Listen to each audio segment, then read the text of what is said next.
So you just started playing DBD and you don't know what camping is. No worries, I've asked the internet and compiled the info you need to successfully camp and what to do if someone is camping you. One day I checked your Steam profile and found it was just a wall of survivors claiming your brain is so small that the only creature you could get a brain transplant from is a flea because you camped. You have no idea what it is and why someone would be mad. Well, the general definition of camping is staying near the hook with the intention to prevent any unhooking. Contrary to popular belief, camping isn't just for the people who think the dollar coins coming out of the vending machines are Coca-Cola tokens. There is a method to the madness and it's not always toxic. Also, if you're playing killer, you will 100% be accused of camping when you aren't, or doing it on purpose. Let's check this out. We generally have 3 different kinds of camping. The first is face camping. With the recent changes to hook grabs and anti-camping, this is an extremely inefficient way to camp. It's an old favorite of the face camping bubbas who give nodders to streamers. I wouldn't recommend it since survivors can now heave-ho off the hook and take off with the same benefits as if a survivor unhooked them. This method can definitely help out in the endgame when the self-unhook option is gone, and especially if you have enough stacks of save the best for last, since you can force a hook swap so long as there isn't a group effort going on. Bubba can still eat through endurance with his chainsaw and down someone despite this with enough practice, so technically, Bubs can still face camp with no problem. It can also cause the survivor unhooked to rage quit or prematurely unhook themselves until they are floating away to the Great Salt Mine in the sky, which can quickly narrow the game down to a 3v1.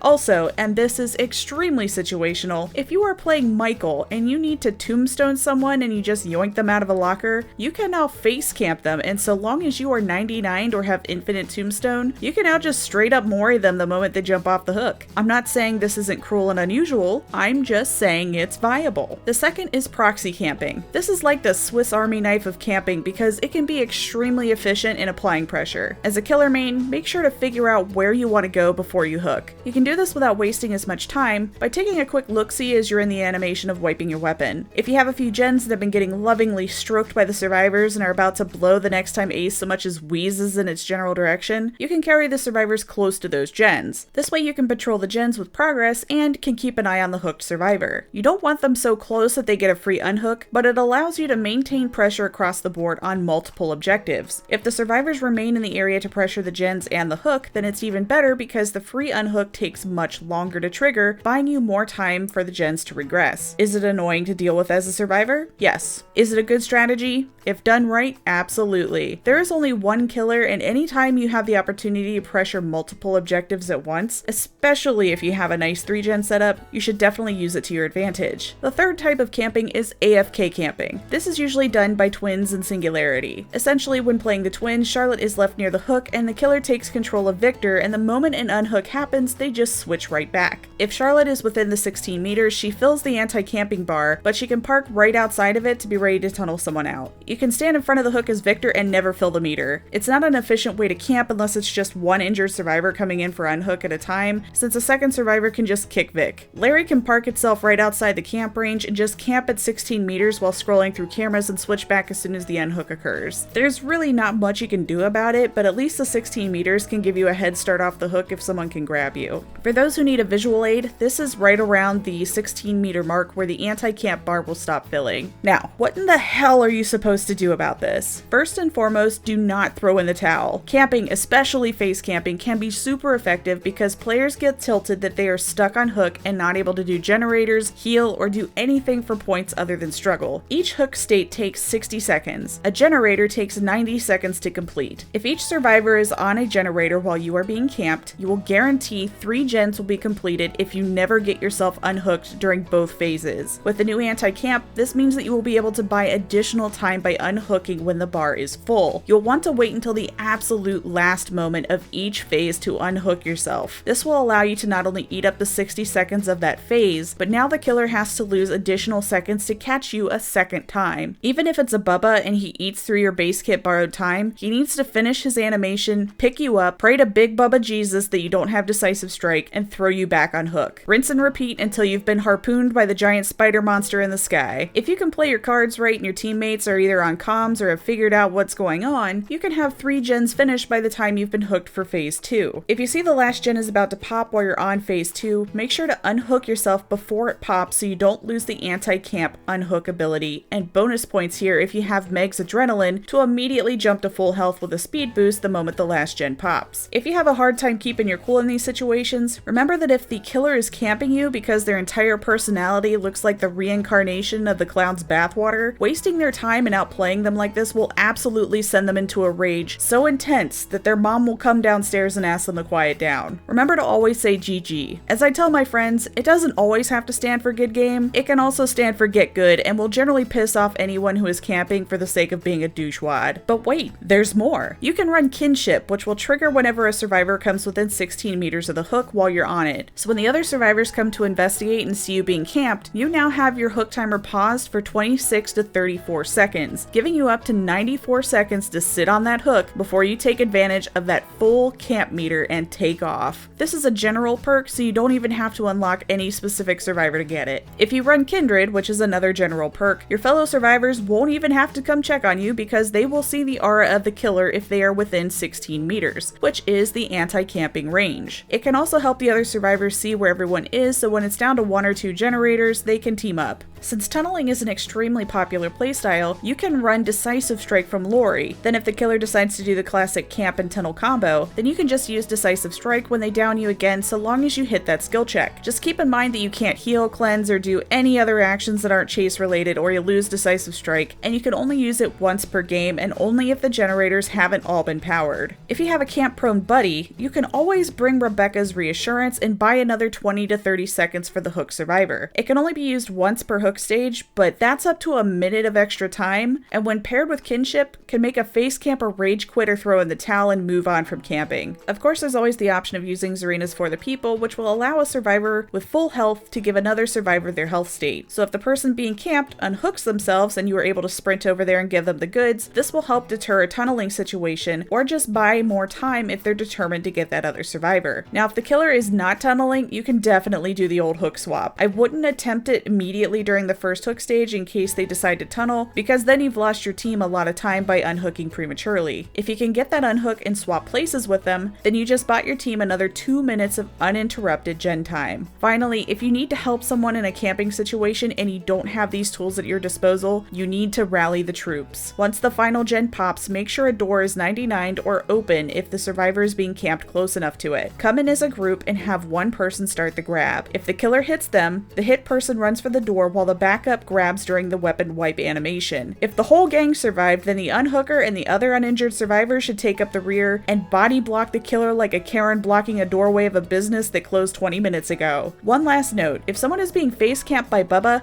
do not attempt the rescue. Bubs can cleave multiple survivors going for the unhook. Sometimes Bubs can eat through your endurance when you unhook yourself, and he can definitely eat your dead hard with the chainsaw. The only way you can safely get someone off the hook is if you bait the chainsaw out and grab directly after, but you are seriously unlikely to be able to pull it off. Good luck out there, kids.